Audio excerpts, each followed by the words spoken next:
रात्रीचे 12 वाजून गेले होते. पावसाची रिपरिप सुरू होती.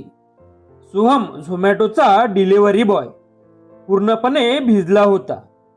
आजची त्याची ही शेवटची ऑर्डर होती. पत्ता शोधताना त्याची खूप चिडचिड होत होती. एक जुनाट सोसायटी जिचा लिफ्टचा दरवाजाही नीट उघडत नव्हता.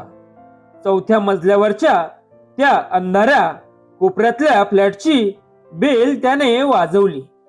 दार उघडायला खूप वेळ लागला. आतून करकर असा आवाज आला आणि एक 75 ते 80 वर्षाचे आजोबा काठी टेकत बाहेर आले. अंगावर एक जुना सुती सदरा आणि डोळ्यावर जाड भिंगांचा चष्मा. ऑर्डर घ्या आजोबा, खूप उशीर झालाय मला. सोहमने थोडे वैतागूनच पार्सल पुढे केले. त्या आजोबांनी थरथरत्या हाताने पार्सल घेतलं. त्यांच्या चेहऱ्यावर एक अजीब कळा होती.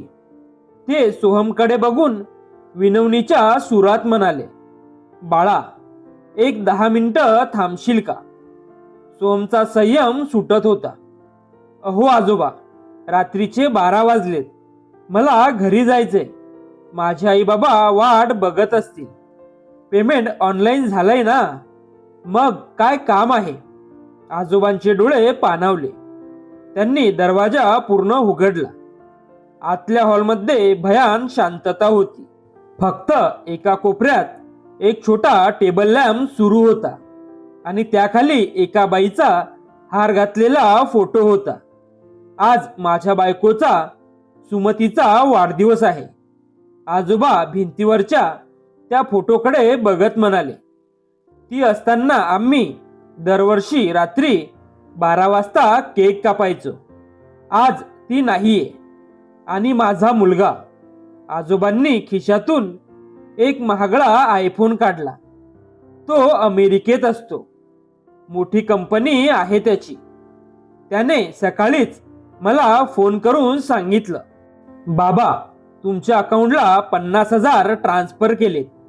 आईच्या आवडीचं काहीतरी ऑर्डर करा आणि सेलिब्रेट करा. मला मीटिंगमुळे जमणार नाही कॉल करायला.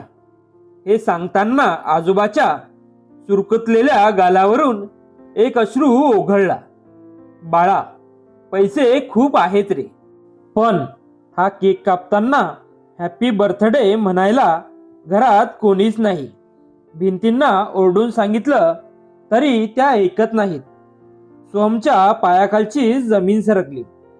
त्याचा मगाशी आलेला राग कुठल्या कुठे पळून गेला. त्याला स्वतःच्या बाबांची आठवण झाली, ज्यांचा फोन तो बिझी आहे सांगून मगाशी कट करत होता. सोहम शांतपणे आत गेला. त्यानेच तो केकचा बॉक्स उघडला. तो केक नव्हता, तर एक छोटीशी पेस्ट्री होती. आजोबांनी थरथरत्या हाताने सुरी पकडली. सोहमने त्यांच्या हातावर हात ठेवला. कापा आजोबा, मी आहे ना. त्या भयान शांततेत एका अनोळखी डिलिव्हरी बॉयने टाळ्या वाजवून हॅपी बर्थडे गाणं म्हटलं. आजोबांनी केकचा तुकडा फोटोला लावला आणि दुसरा तुकडा सोहमला भरवला. त्या म्हाताऱ्या माणसाने सोहमला घट्ट मिठी मारली.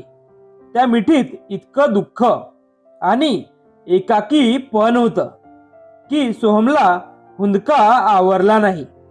सोहम निघताना आजोबांनी त्याला 100 रुपयांची टीप देऊ केली.